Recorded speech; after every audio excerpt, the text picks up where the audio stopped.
Welcome, everyone. We'd like to call the meeting of the Rutherford County Board of Commissioners to order. We'll be led in prayer by Commissioner Turner. Then Commissioner Stevens will lead us in our pledge to the flag. Thank you. Let's pray. Heavenly Father, thank you again for this opportunity that we've been afforded to represent our constituents. We just want to thank you again for this time of year and just ask that each one of those who are in attendance and watching at home have a blessed holiday season. We're thankful for the freedoms that we've been afforded here in this country, and we are thankful for everything that you have given each one of us individually and collectively as families. Just continue to pray for Commissioner Cook as she recovers, and just help her to be able to get back on her feet and back to serving her constituents so faithfully as she has done for so many years. And thankful for healing for Commissioner Gorley as well. We're glad that he's here tonight. Just ask that you give us wisdom and clarity tonight, Lord, as we do the people's business. Allow them to be proud of their representatives this evening. We give you all the praise, and we thank you for who you are, and ask all these things in the name of your Son, Jesus. Amen.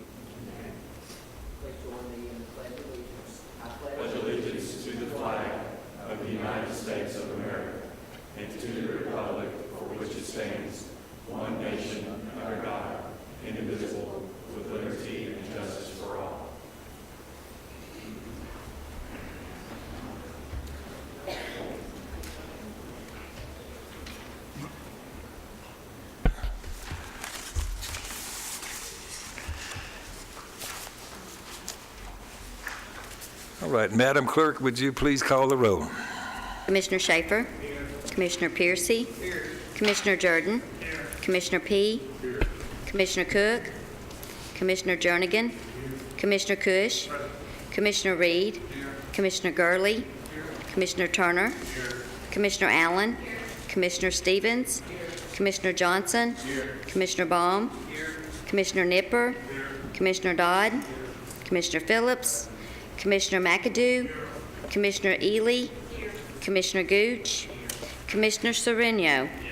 We have a quorum, 20 present. Thank you, Madam Clerk.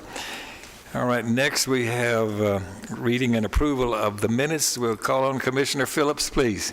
Thank you, Mayor Burgess. I've reviewed the minutes for our November 16th meeting, find that they are in order, and move that we dispense with the reading and for their approval. And do we have a second? Commissioner Nipper and Jordan and others. Did anyone have any correction or additions that they noted? If not, all of you in favor of that, then please say aye. Aye. Any opposed? Thank you very much.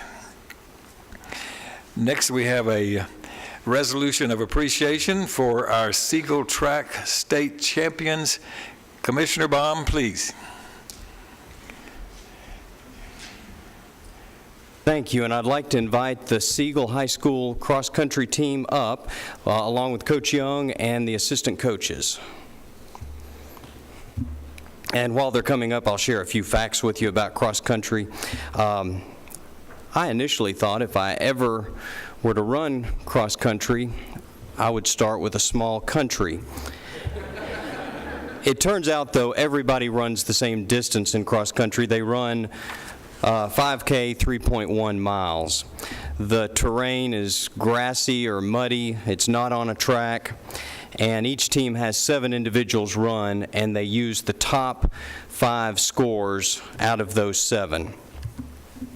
Resolution of Recognition 2017 Siegel High Boys Cross Country Team State Champions.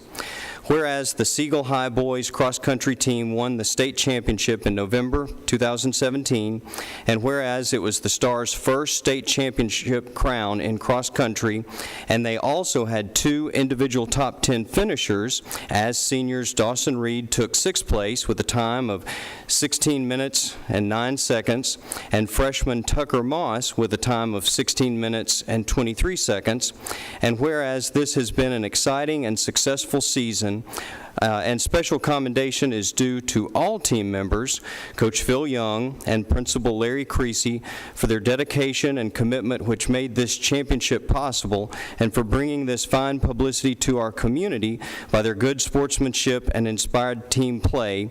Now therefore be it resolved by the Rutherford County Board of Commissioners that we extend this resolution of recognition to the 2017 Siegel High School Boys Cross Country Team, Coach Phil Young, and Principal Larry Creasy for their successful year. Resolved this 14th day of December 2017. Mr. Chairman, I move for approval. That's several. Okay, everyone in favor, please say aye. Aye. Thank you very, very much. And I'll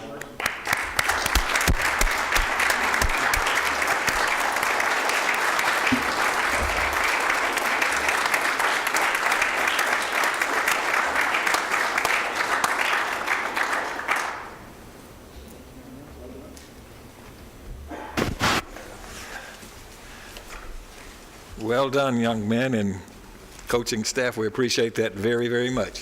Thank you, Commissioner Baum.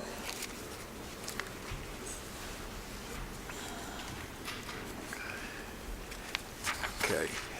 Next, we have a time for public comments, and our first speaker tonight will be Ms. Beth Duffield. Tell us your name and address, please, and make your important comments to us.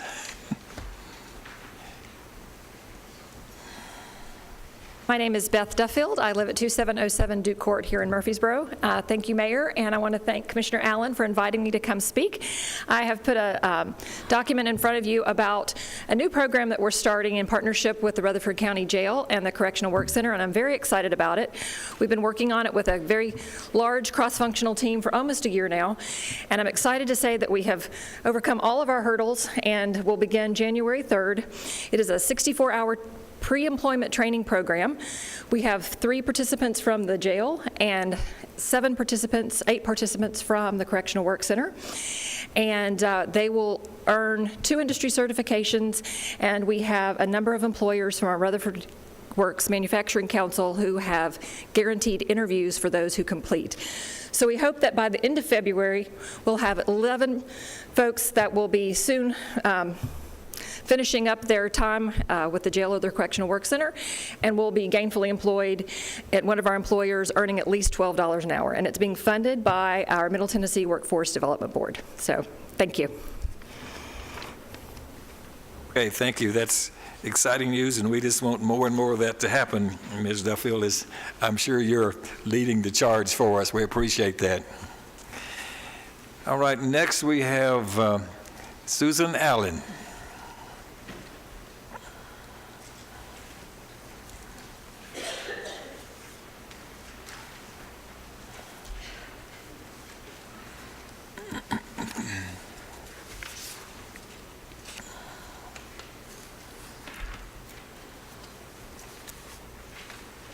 Good evening. My name is Susan Allen, and I live at 2031 Nelson Lane in Murfreesboro.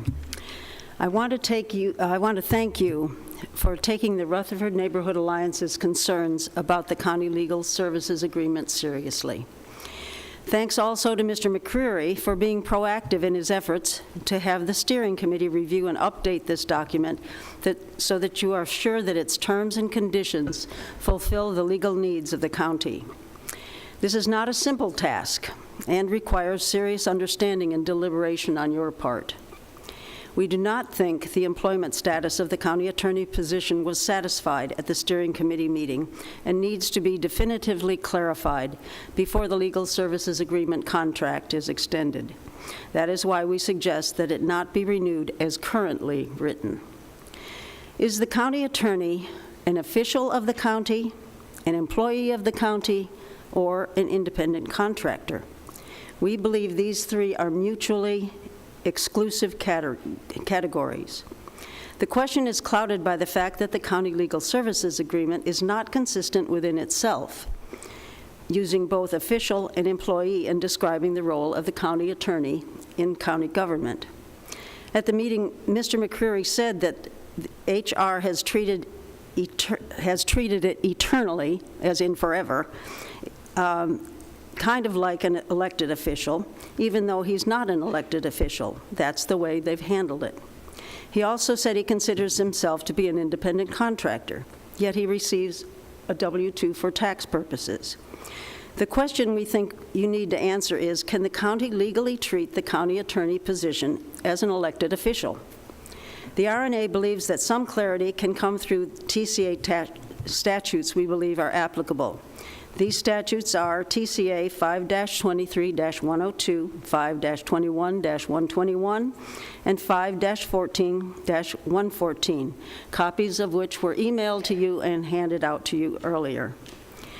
Our present legal services agreement and practice appear to us to violate these codes. We urge the Commission to review these laws, since continuation of the present practice will perpetuate this problematic situation. As is typical of such a task, it is best undertaken by a qualified but disinterested party. We recommend that you give notice that the legal services agreement, as written, not be renewed or extended for only 1 year. Thank you. And I hope you have a Merry Christmas and best wishes for the new year. Mr. Jim Daniels.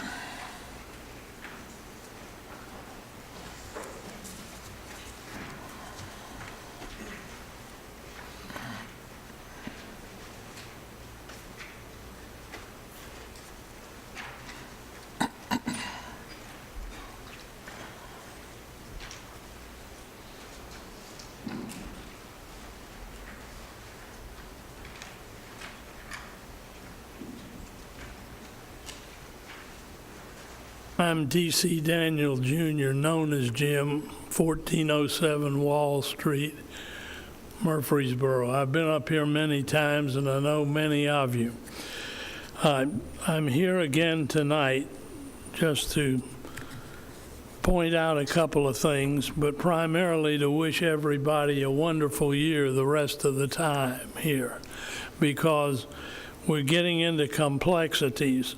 I second what Susan Allen said, but I'm really more concerned. When I first ran for the legislature as a Republican, first known Republican to be seen in these parts, I think, I adopted as my motto a phrase from Lincoln's second inaugural address, which states, "With malice toward none, with fairness for all, charity for all, with firmness in the right." And that's what I've tried to stick to all these years. And I hope that no one can look at this thing and say with certainty that anyone has acted other than out of the highest considerations for the best of the county. I commend to your judgment the matter that's before you. And I thank you very much for your kind and courteous consideration. And I ask no more than that you have a Merry Christmas and a Happy New Year.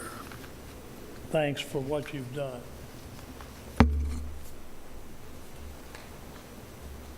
Mr. Ronald Williams.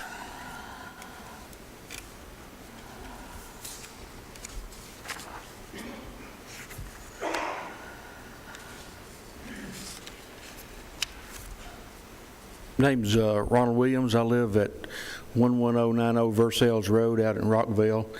And I just, real briefly, the county attorney's contract has gone on for more than 30 years with 2 years at a time. I believe that it would be unfair to push this thing for a 4-year term when it will eliminate. We know we're going to have a new mayor. We know we're going to have some new commissioners. And I think it would just be totally unfair for this to be pushed all the way through the entire next term of whoever people are being elected. I like to think of the golden rule, do unto others as you would have them do unto you, to think about that in your deliberation on this. And it's worked for 30 years not to have that. Thank you. All right, thank you. We're ready then to move on to elections and confirmations. Commissioner Turner.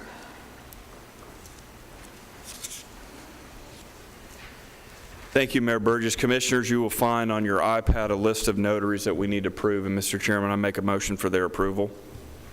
Second, Commissioner Phillips. Any additions to those on that list? If not, then all of you in favor of that, please say aye. Aye. Any opposed? Thank you. Steering would like to announce a vacancy for the General Sessions Judge, Part 2. Steering at this time would also like to fill one alternate vacancy on the Beer Board for the term that will expire on October 2019. Steering nominates Mr. Mike DeFeer. Mr. Chairman, I make a motion for his approval. Second, Commissioner Johnson. Any other nominations? Then all of you in favor of that, please say aye. Aye. Are there any opposed? All right, thank you. At this time, Steering would like to fill 4 vacancies on the Agricultural Committee that would consist of 2 serving county commissioners, a farmer and farm woman. For farmer, Colin Miller; farm woman, Phyllis Ferguson; and for the 2 serving commissioners, Commissioner Joe Gurley and Commissioner Steve Piercy. Mr. Chairman, I make a motion for their approval. Second, Commissioner Jordan. Any other nominations? If not, all of you in favor of that, please say aye. Aye. If there are any opposed, please say no. Thank you. At this time, Steering would like to fill 2 vacancies on the Correctional Work Center Board. Steering would like to nominate Mr. Robert Asbury and Ms. Frances Mosby. Mr. Chairman, I make a motion for their approval. Second, Commissioner Piercy. Any other nominations? If not, all of you in favor of that, please say aye. Aye. And any opposed, please say no. Thank you. Steering would like to fill 1 vacancy on the Public Building Authority. Steering nominates Mr. Michael Picklesheimer. Mr. Chairman, I make a motion for his approval. And Mr. Dodd and others, a second to that. Any other nominations? If not, all of you in favor of that, please say aye. Aye. If there are any opposed, no. All right, thank you. And finally, Steering would like to fill 1 employee representative vacancy on the Insurance Committee, and Steering nominates Mr. Joseph Hafner. Mr. Chairman, I make a motion for his approval. And a second from Mr. Sereno. Any other nominations? If not, all of you in favor of that, then please say aye. Aye. If there are any opposed, no. All right, thank you, Commissioner Turner. Next, we have a resolution to approve our consent agenda. Commissioner Phillips. Thank you, Mayor Burgess. I've also reviewed the consent agenda, find all the items on there in order, and agree that they deserve to be on the consent agenda, and move that the consent agenda be approved as presented. And a second, Commissioner Jordan. Does anyone wish to remove any of those items from this commission, this consent agenda, and move them to the regular committee? All right, no one wishes to remove any then. So please cast your votes.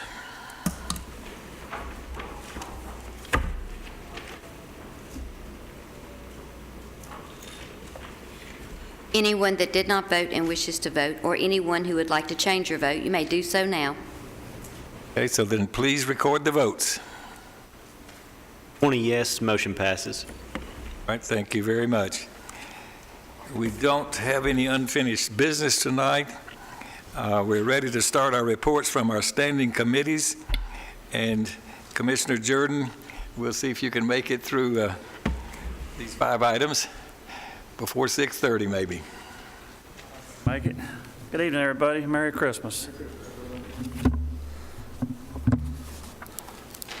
Got item L1A, General Fund Budget Amendment.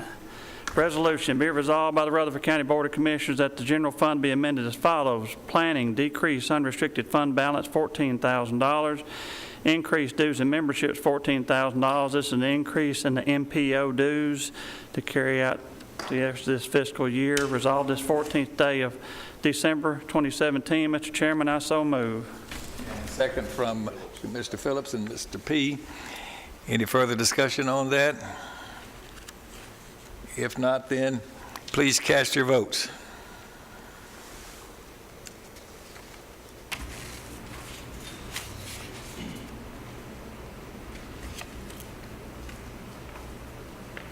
Mr. Schaefer, is your machine working there, sir?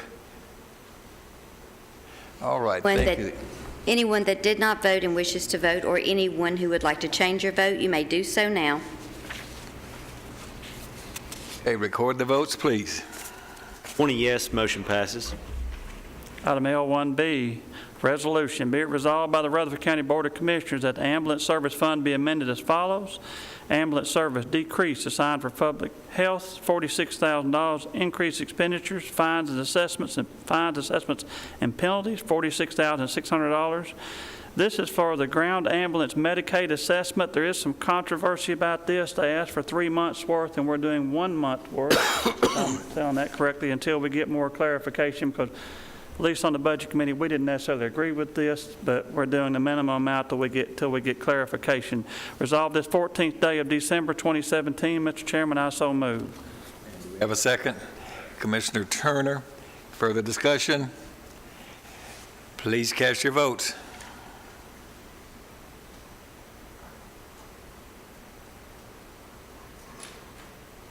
Anyone that did not vote and wishes to vote, or anyone who would like to change your vote, you may do so now.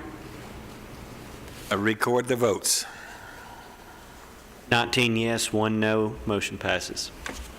Item L1C, be it resolved by the Rutherford County Board of Commissioners that the drug fund be amended as follows. Decrease restricted fund balance, $150,000.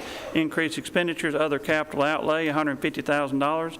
This is for gates, phones, furniture, equipment, and such for the new building that they can't tell us where it is. Resolved this 14th day of December 2017. Mr. Chairman, I so move. Second, Commissioner Schaefer. Any further discussion? All right, then, please cast your votes.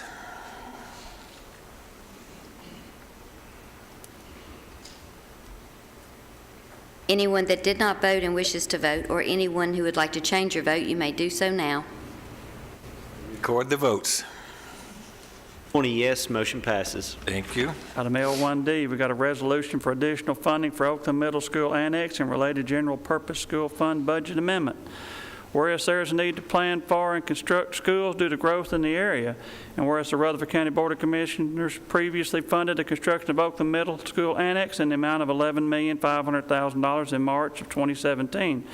And whereas the Rutherford County Board of Education desires to increase the project cost by $2,961,000, of which $1,741,000 is needed to proceed with a low bid contract of $13,241,000.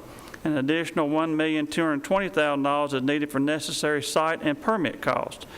And whereas the Rutherford County Board of Education, desires to transfer $2,961,000 from the General Purpose School Fund, providing $987,000 to fund the 6th grade portion of the additional project cost of the Oakland Middle School Annex, and provide $1,974,000 for the future elementary school. The 7th and 8th grade portion of the additional project will be funded from a future bond issue. Therefore, be it resolved by the Rutherford County Board of Commissioners that the construction, site, and permit cost of the Oakland Middle School Annex is increased by $2,961,000. And be it further resolved that the General Purpose School Fund be amended as follows. Decrease unassigned fund balance, $2,961,000. Increase expenditures, transfers to other funds, $2,961,000. To allow for $987,000 to be used toward the 6th grade portion of the additional project cost, and $1,974,000 to be used for future elementary school and the 7th and 8th grade portion of the additional cost being funded from a future bond issue. Resolved this 14th day of December 2017. Mr. Chairman, I so move. Second from any number of folks there. Commissioner Nipper, P., and Ms. Allen, I'm sure. Any further discussion? All right, please cast your votes.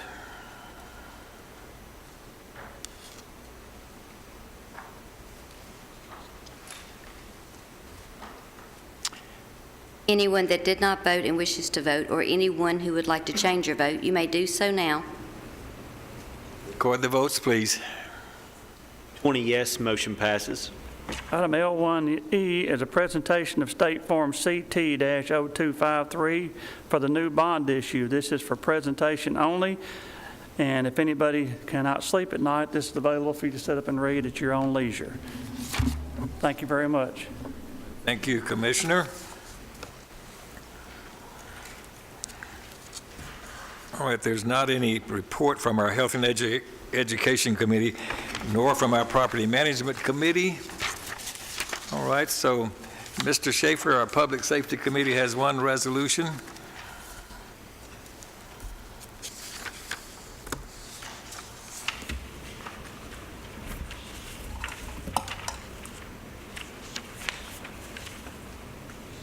I had to make a decision what to carry up here. I did not have finance that wrote it out for me, so I'm using our iPad, got my voting thing here. I left my cane back there because I'm to the point that I can walk now. So this deals with complying with the state law, which is not as restrictive as what we have in our book for paws. And what it does is it saves the county a little bit of money because we do not have to keep animals for, I believe it's 3 days before we release them back into their area that they came from after they've been neutered. If you remember, we passed that about a year ago, excuse me. Whereas Rutherford County previously adopted rules and regulations pertaining to control of animals in Rutherford County, Tennessee, and whereas it is in the best interest of the citizens and residents of Rutherford County, Tennessee, that said rules and regulations be amended as herein set forth. Now therefore be it resolved by the Rutherford County Board of Commissioners as follows. Article 11, be and hereby is amended by deleting the words otherwise dispose of. All other terms of the rules and regulations not specifically amended by this resolution shall remain in full force and effect and unchanged. Resolved this 14th day of December 2017. Mr. Chairman, I move for approval. Second from, who was that? Mr. Cush. Oh, Mr. Cush and Mr. Reed there. Any discussion? All right, all of you in favor of that, then please say aye. Aye. Are there any opposed? Very good, thank you, Mr. Schaefer. All right, we're moving right along here. Mr. Jernigan, Public Works and Planning Committee has 2 resolutions here.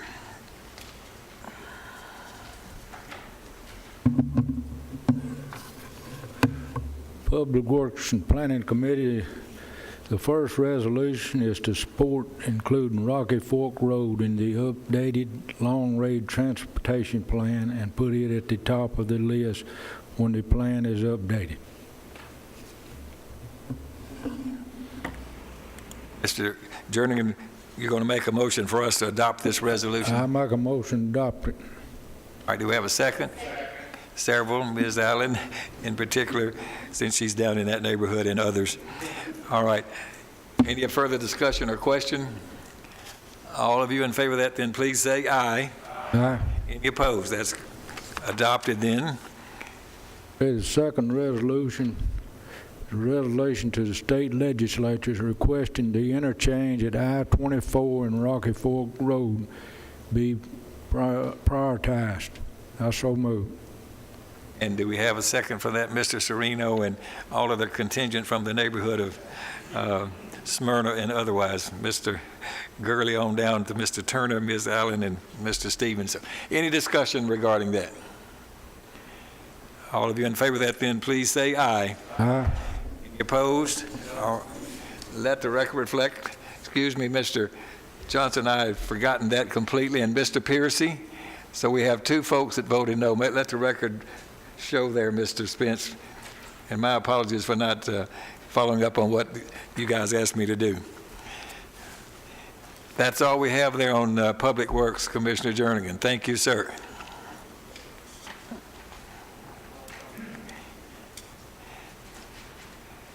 Okay, let's see. Well, we still got a couple of minutes. Mr. Gooch, do you want to try maybe one of these or on steering legislative and government committee? Thank you, Mr. Chair. Fellow Commissioners, Steering has 3 recommendations for your approval this evening. We will do one before the public hearing. This is concerning to move our 457B program from nationwide to the state of Tennessee. Whereas after several after careful consideration and study, the Human Resource Director has recommended the employee-funded 457B program be moved from nationwide to the state of Tennessee for administration. And whereas the steering legislative and governmental committee concur with the recommendations. Now therefore be it resolved by the Rutherford County Board of Commissioners that the Rutherford County 457B program be moved from nationwide to the state of Tennessee for administration. And be it further resolved, the appropriate officials of Rutherford County are hereby authorized to execute any and all required documents for said transfer. Resolve this the 14th day of December, 2017. I so move, Mr. Chair. Second, Commissioner Turner. Any discussion or questions here? Then all of you in favor of that then, please say aye. Aye. Any opposed? All right, thank you very much. I think we will now return to our agenda. We have one public hearing scheduled for tonight. That is rezoning request 17-A028. Applicant is Mr. Clyde Roundtree for Huddleston Engineering. And it's located, this project is located at 4450 Sulphur Springs Road. The existing zoning is residential medium density. Proposed zoning is commercial services on a site of about 10.5 acres, and only about 3 acres of that is to be rezoned. Mr. DeMosi, please give us some more information. Yes, Mayor Burgess, thank you, and good evening, Mayor, members of the Commission. As you stated, this property is located along Sulphur Springs Road. The applicant is proposing to zone a portion of this property, about 3 acres, to commercial services for the potential use of a gas station or convenience market, and/or convenience market. The applicant also states they would like to have 2 additional retail spaces on this property as well.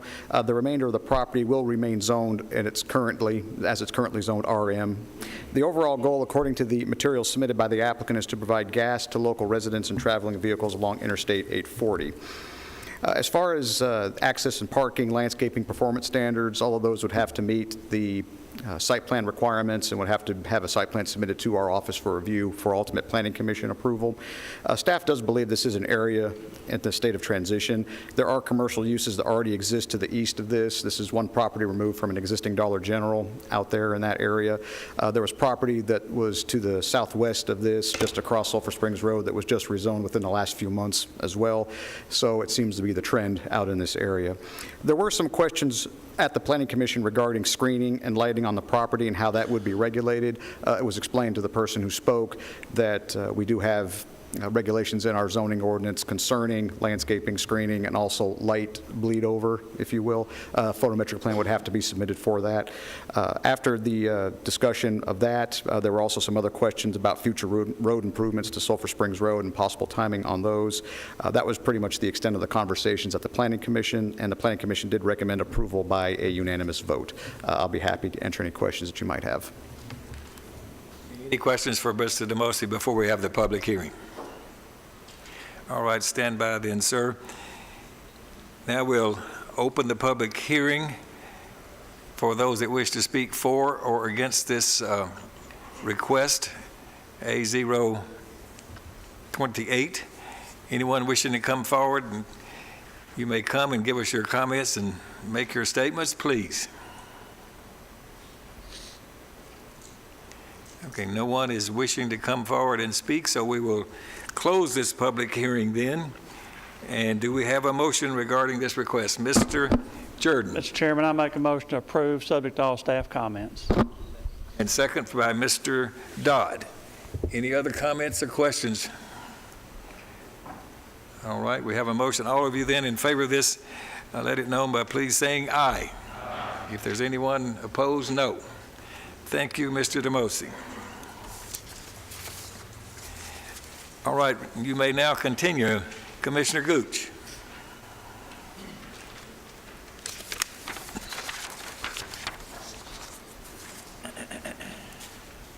Thank you, Mr. Chair. Our next item for consideration is a resolution to approve the process for General Session Judge Part 2 appointment. Whereas the Honorable Barry R. Tidwell, Rutherford County General Sessions Judge Part 2, was appointed by Governor Bill Haslam to the Rutherford County Circuit Court Judge position left vacant by the death of the Honorable Keith Siskin, and whereas Judge Tidwell resigned from office of General Sessions Judge effective December 1st, 2017 at 3 p.m., and whereas TCA 1615-210A in the Tennessee Supreme Court case Winstead versus Moody 596 indicates that any vacancy in the office of Judge of General Sessions shall be filled by the county legislative body as provided by TCA 51104. And whereas TCA 51104B1 indicates that an appointment to fill a vacancy shall be completed within 120 days of receiving notice of the vacancy unless during that time period there is a general election scheduled in the county and there is sufficient time for the vacancy to be placed on the ballot in accordance with this section.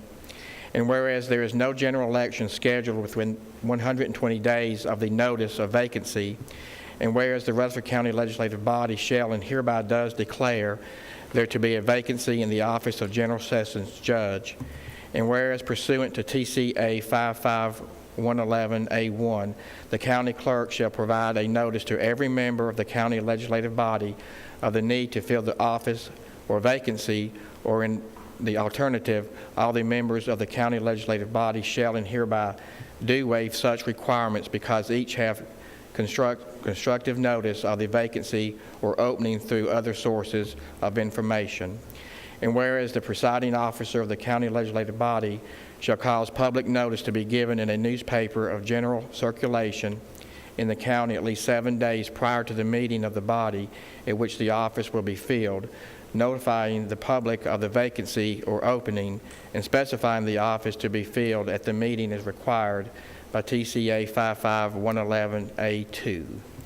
And whereas pursuant to TCA 55111B, before the county legislative body votes or considers any motion or resolution regarding the office of the field to be filled, the chair shall allow registered voters of the county an opportunity to submit names to the county legislative body for consideration. Such names may be submitted in writing to the chair prior to the meeting or may be submitted in person at the meeting. And whereas any candidate for General Sessions Judge shall meet the qualifications reflected in Tennessee Code Annotated 818-101, 1615-5005, and 25106, along with any other statutory requirements. And whereas on December the 4th, 2017, the steering committee discussed and debated a proposed selection process for General Sessions Judge and voted to recommend same and forward same to the County Commission for consideration. Now therefore be it resolved by the Rutherford County Board of Commissioners that the selection process for General Sessions Judge to fill the office vacated by the resignation of the Honorable Barry R. Tidwell shall be and hereby is set forth in Exhibit 1, attached hereto and incorporated herein fully by this reference. Be it further resolved that the candidate selected for General Sessions Judge by the County Commission at its regularly scheduled Commission meeting on Thursday, January the 11th, 2018, shall take office as soon as reasonably practical following such selection and shall serve until the next general election in Rutherford County, Tennessee, or as otherwise provided by law. Resolve this the 14th day of December 2017. I so move, Mr. Chair. Second from Commissioner Turner and some others. Any discussion or questions? All of you then that are in favor of that, please say aye. Aye. Any opposed, no.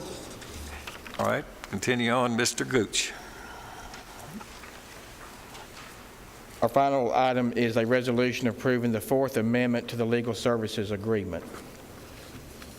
Whereas private act effective in 2010, Rutherford County was authorized to provide for the terms of appointment, functions, and duties for the county attorney and related legal services by private contract for non-exclusive legal services with private lawyers.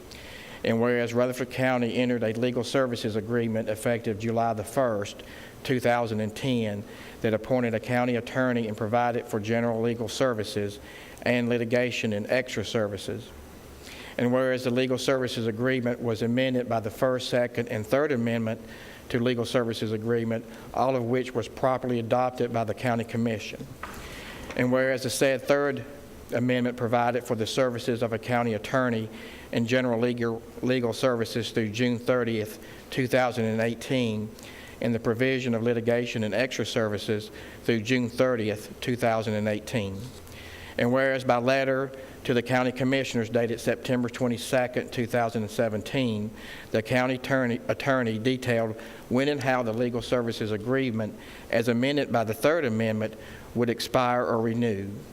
And whereas at a regularly scheduled steering committee meeting on November the 6th, 2017, the steering committee voted to recommend an extension of the Legal Services Agreement as amended through December 31st, 2022, subject to certain modifications voted upon at the meeting.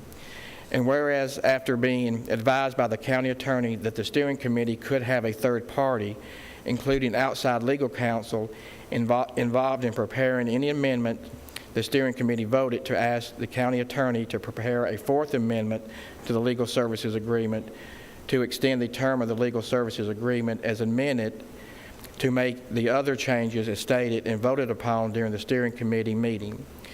And whereas at a regularly scheduled steering committee meeting on December the 4th, 2017, the steering committee reviewed a draft Fourth Amendment to our Legal Services Agreement and an email from CTAS confirming the process around the entry into a Legal Services Agreement, debated and voted to recommend same to the County Commission, subject to certain additional modifications, including but not limited to clarification that the county attorney is a contractually retained attorney, subject only to the terms of the agreement.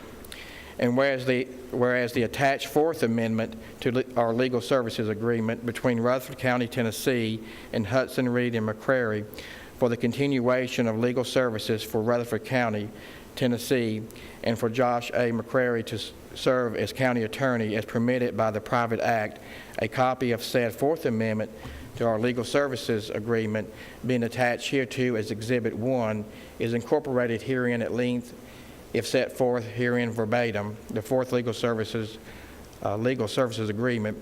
And whereas it is the best interest of the citizens of Rutherford County to enter into this said Fourth Amendment to the Legal Services Agreement, now therefore be it resolved by the Rutherford County Board of Commissioners that the Fourth Amendment to the Legal Services Agreement shall be and hereby adopted and approved.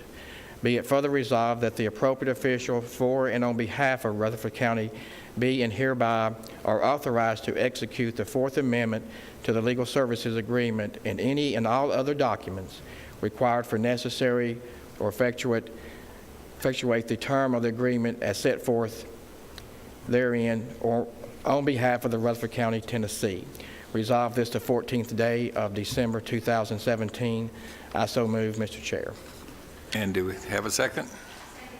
Ms. Allen, discussion, questions? Mr. Turner. Thank you, Mr. Chairman. Really briefly, I had a few commissioners ask me why I voted no in steering. It was pretty simple for me. I felt like 2 years instead of a 4-year contract was a good compromise. I think all of us up here, in fact, I know all of us up here, want to do our best and be held accountable when it comes to how we're spending taxpayer dollars and the sort of investment and the what we're getting for what we're paying. I think Mr. McCreary and his team do an excellent job. I just didn't feel comfortable right now extending this for 4 years. I thought 2 was a good number.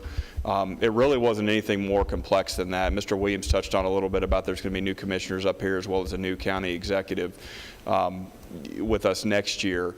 That did play into that, but for me it was more around the fact that I appreciated what the RNA had done. I felt more comfortable voting for 2 years, and that was simply the reason that I voted no in steering. I'm planning on voting obviously no on this tonight, but I also wanted to give a little bit more background to other commissioners in case they had the same questions about why I voted that way in committee.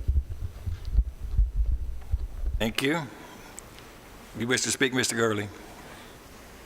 Yes, I have some concerns about it. First of all, I'd like to say no reflection, what I'm going to say has no reflection on Mr. McCreary. We've had several discussions. I consider him a bright legal mind. So it has more to do with points of law and so on.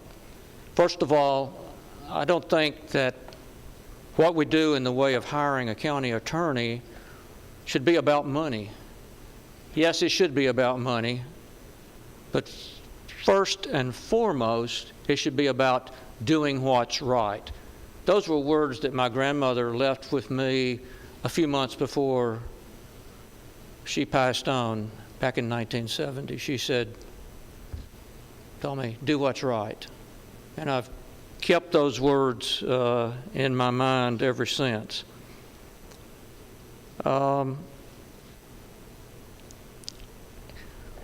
Most of you know that I was hired by the county in 2011 to rework some of the communication system.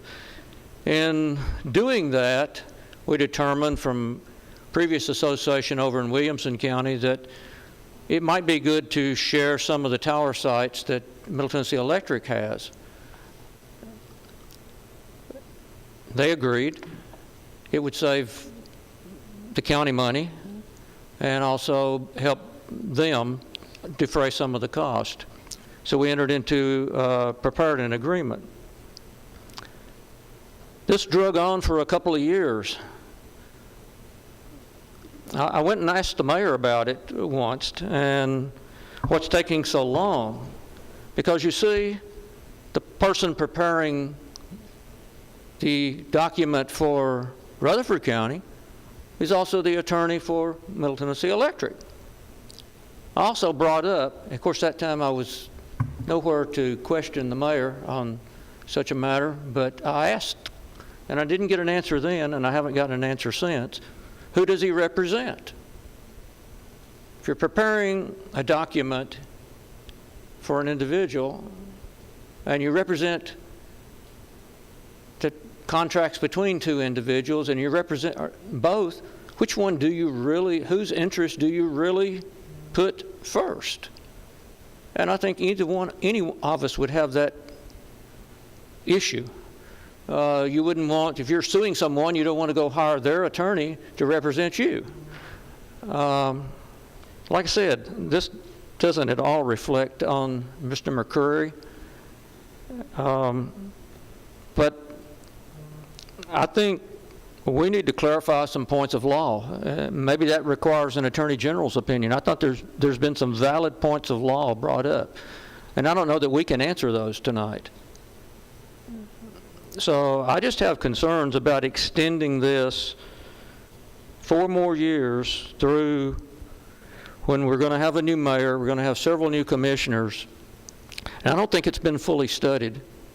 We need to look at, you look around at some of our municipalities, they, how do they do it? Other counties, I mean, this is something that we need to make sure that the person that is representing the county solely represents the county in the matter. And I just think there are some questions that haven't been answered. Therefore, I would like to see this amended to 2 years instead of 4. In fact, I'll put forth an amendment that we change the 4 years to 2 years. And during that period of time, we get some legal clarification on the matter. Made a motion to amendment to change the 4 years to 2 years. Is there a second? And Mr. Dodd and others. Now, I'm not sure it's quite that simple, because are you suggesting that the 4 years, there's 2 pieces, the legal services, general services piece of it, plus the litigation services of it. Is there any distinction in your 4 years versus 2 years with respect to those 2 separate pieces of the agreement?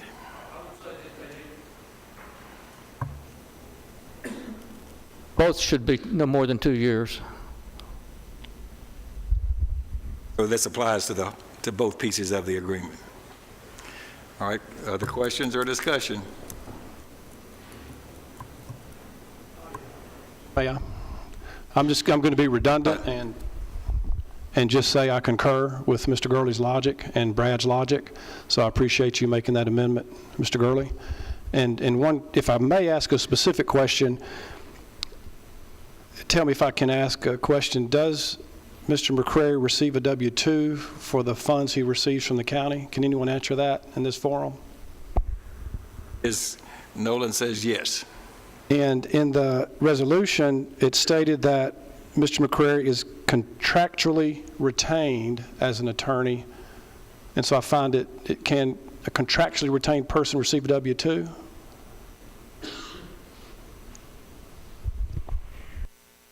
The agreement is a contract. There's two parts, and so the firm ends up receiving a 1099 and a W-2. So the W-2 is for the one-person county attorney, but the firm is receiving the 1099 for litigation, for the litigation piece of it. Mr. Nipper, or excuse me, Mr. Dodd. And thank you. Thanks for yielding for a moment. Thank you for that. But that just lends to my reasoning to shorten the term. There's some confusion on my part, and perhaps it's rather complicated, and the case made to study this diligently by RNA is sufficient enough that I think the 2-year is advisable. Thank you. Nipper. Well, I'd like to ask we're talking about Mr. McCrary here getting a W-2 and a 1099. What about Mr. Reed with the school system? That he represents the school system from the same firm. Does he get a 1099 and a W-2 also? I don't know. That is, I think it's all under a 1099. It's just a different arrangement with the school board.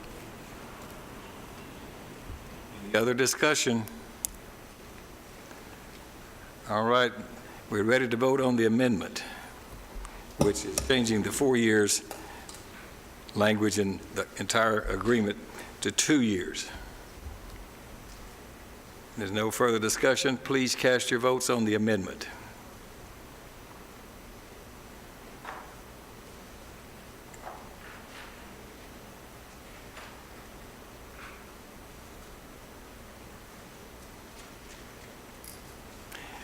Mr. Sereno, do you wish to vote?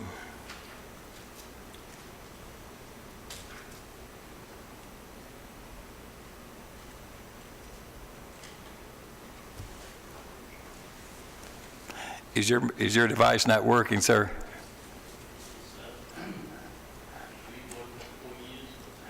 Yeah, if you vote yes, you're voting to change this to agreement to just for a 2-year period.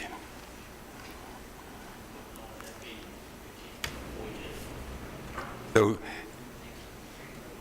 you want to vote no then if you don't, from what I think I heard you say.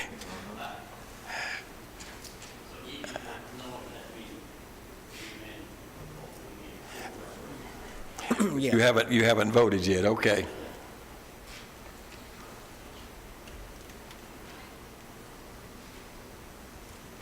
All right, everyone is, continue, Ms. Madam Clerk. Anyone that did not vote and wishes to vote, or anyone who would like to change your vote, you may do so now. Record the votes. 11 yes, 9 no, motion passes.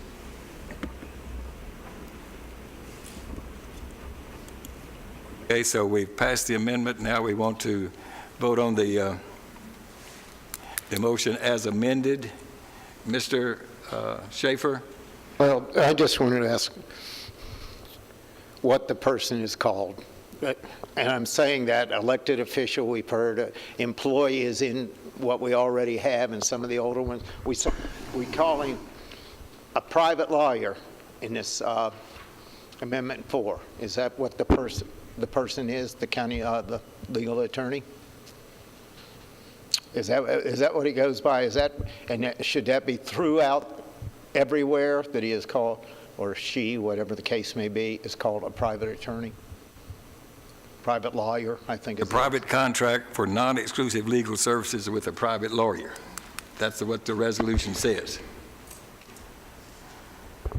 But I'm saying that supersedes anything before if the word employee is ever used or elected official is ever used in the past in any of the others? Well, you have the actual agreement itself, and you can read the actual language contained in your Fourth Amendment to the Legal Services Agreement. Can I speak to this? Mr. McQuarrie, you may respond to that question if you choose. Paragraph 6 of the Fourth Amendment. I think that question, and the answer to your question is yes, it supersedes.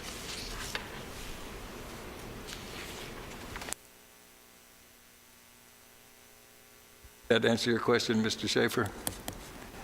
Mr. Stevens, excuse me. Thank you, Mr. Chairman. Our HR director is here with us tonight, and I had forwarded some of these questions to her this afternoon, and I think she might be able to answer some of these questions for us if we allow her to speak. So would you wish to make a motion to suspend the rules and allow her to speak? Is there a second? Mr. Kush, all of you in favor of suspending the rules to allow Ms. Stevenson to speak, please say aye. Any opposed? All right, Ms. Stevenson. So I think we need to be specific with our questions, Mr. Stevens, as to what you wish her to address. Well, first off, I think that the question about the W-2, why is he getting a W-2 versus a 1099 is a good question to ask, and then also to clarify for the commissioners what is the status of this person. Is he an employee, an independent contractor, a county official, or something else? To answer that, I did some research how the county attorney came to be in the local government is under Tennessee Code 5-6-112. Into this code annotated, it gives the county mayor and the county commissioners the authority to appoint a county attorney. And so at some point in time, this legislative body decided to do so. And in 2010, April 15th of 2010, the Private Act was amended, and that's Chapter 56. And Section 1 of the Private Act says the county attorney shall be appointed or elected by the Rutherford County Commissioners. The terms, conditions, term of appointment, functions, and duties of the office of county attorney shall be set forth in a written agreement approved by the Rutherford County Board of Commissioners, which is what the legal agreement is now. That is within the spirit of this private act, is that we create a legal agreement to outline what the terms and conditions are of the county attorney's office, which would be whatever monetary value we place on it, whatever special benefits, what it covers, whether it's contracts or litigation and those type things, which is what's set forth in your legal agreement. The other part that was amended before says the office of the county attorney is not a constitutional office, nor is it an established office under general law. The office of county attorney may be set by the private act, which again is what you are doing now through this legal agreement. The $72,000 in the agreement is just the services that Mr. McQuarrie is providing to direct and provide oversight for all the legal matters of the county. So he is being given a monetary benefit for directing the cases, overseeing the employee handbook, reviewing contracts, answering questions, and those type things. As part of the agreement, he can receive any other benefits that this body approves, which in the past has been participation in the health benefits and the pension plan. It's much like our appointed officials. We have state-appointed officials, such as our elections administrator is an appointed official who works at the pleasure of the Election Commission. So he's neither a county employee, but he's also not an elected official. So this is very much a similar type position and works at the pleasure of the body of which they report to. Another position within the county that is appointed is the clerk and master. John Bratcher is the clerk and master. He is a state appointment as well. He is not an elected official, and he is not an employee. So it is a unique arrangement. So this is much like that. I don't really know how else to explain it other than we have other positions that are similar in nature where we have an agreement set up which explains what the conditions of the agreement would be. So I hope that answered your question. Those are state-appointed positions, though, right? That's correct. Mandated by TCA, so it's Well, this really is not the same thing, because this is only affects Rutherford County. Well, the TCA does affect this. It's TCA 5-6-112 does give this body the authority to create the private act, which then gives you the authority to create the legal agreement, which you've done. Whether or not you approve what's in the legal agreement, that's at your discretion. But TCA does give the authority to do that. There is a TCA for the county attorney's position as well. Any other questions? No? Thank you. Thank you, Ms. Stevenson.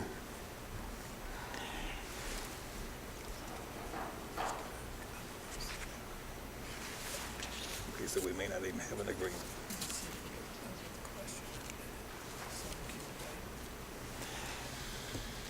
Okay, so let's see, we have a motion to, the resolution's been amended. Other discussion or other questions? Which basically changes the 4 years to two years. Mr. Steve, who was first? Mr. Nipper? Excuse me, we'll come back to you, Mr. Stevens.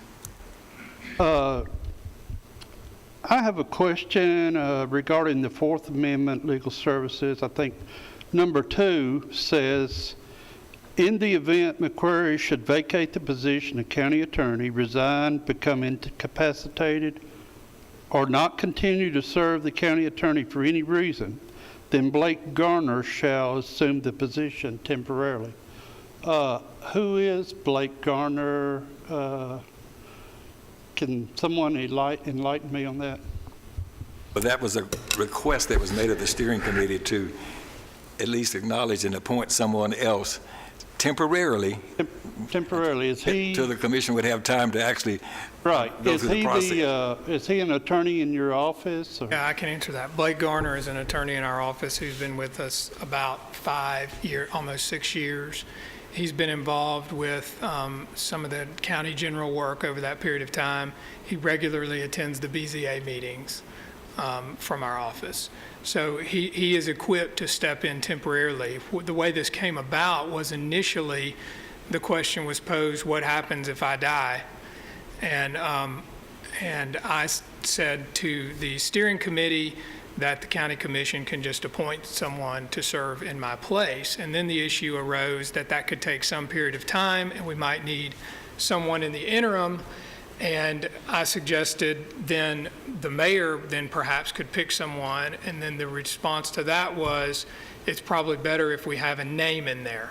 And that's how we arrived at a name, and that was at the request of the steering committee to include a specific name that would serve for a temporary period. Okay, so then we're really not asking for a private attorney, we're asking for your firm. Is that what I kind of gather we're voting for? I mean, we're not voting for one individual here for legal services. We're voting for his firm. Am I wrong or not? Well, Mr. McQuarrie would be the designated attorney. Now, he's not saying the firm. He has picked a person within his firm, just like previously we had. Before Mr. McQuarrie was named, Mr. Cope, we had the same language that Mr. McQuarrie would be appointed. It was not a temporary appointment there, but he would be appointed the county attorney if he were unable to serve. Other discussion? Mr. Stevens. Oh, I guess my question was going to be for Mr. McQuarrie, is will your firm agree to a 2-year term? I don't know. That's not how we came in here, and so I'm not probably prepared to address it. You're free to vote on it, and then I'll let you know. And Mrs. Allen? We have had the issue of conflicts of interest come up before. Has your office anticipated any way that you can reconcile those issues or policies or procedures you might put in place so that we don't have delays in contracting and things like that, if that should arise?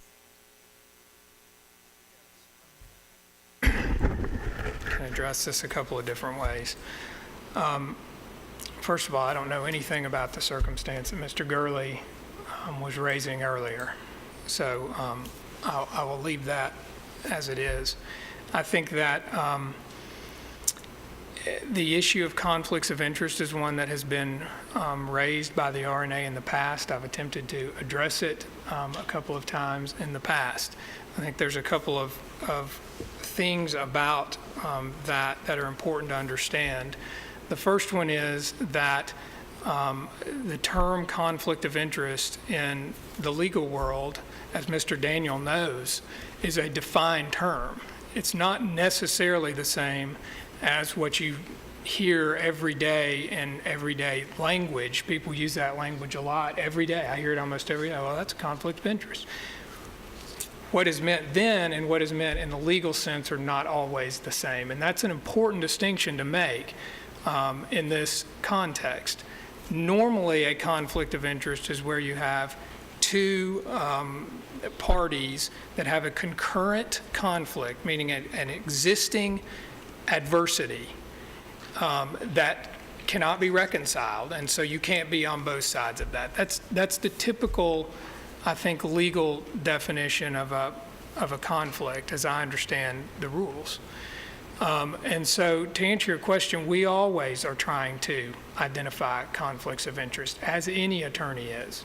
Conflicts of interest are not normally handled by lawyers in the abstract because you have to, every fact and circumstance matters, and so you address them as they arise, and when and if they arise, you address them.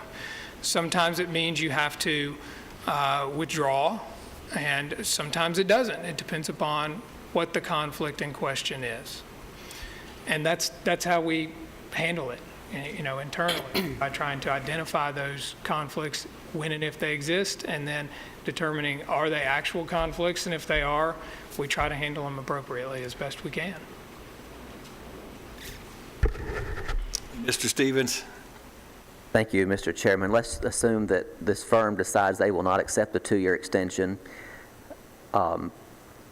If we don't give notice tonight that we're given the 180-day notice to cancel the contract at the end of June, we won't have another opportunity to do that until January. My understanding is that the contract automatically renews unless the body gives notice that it will not renew.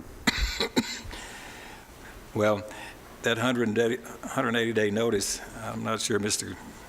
McCreary, you may have to correct me. The litigation services piece, you're exactly correct about that. If you don't give 180 days notice that the litigation services piece of it is not going to be renewed, you're not canceling. If you don't cancel with 180 days notice, it automatically renews for 4 years in the current agreement. So I guess I was going to bring this up, but you've brought it up.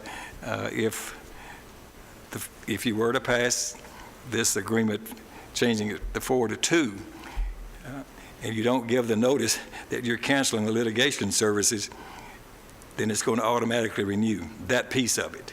That's the current, if they refuse to go forward with the 2-year agreement.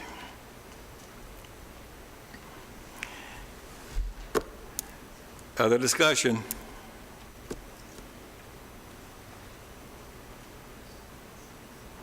All right then, please cast your votes.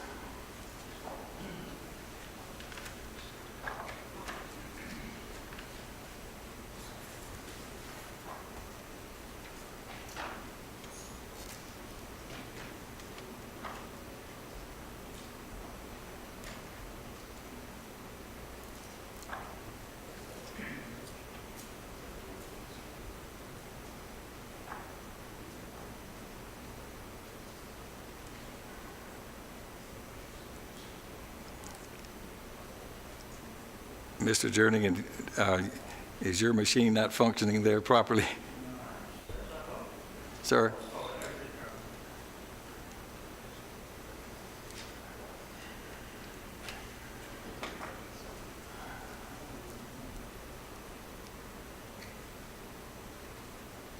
Okay, and now he has voted.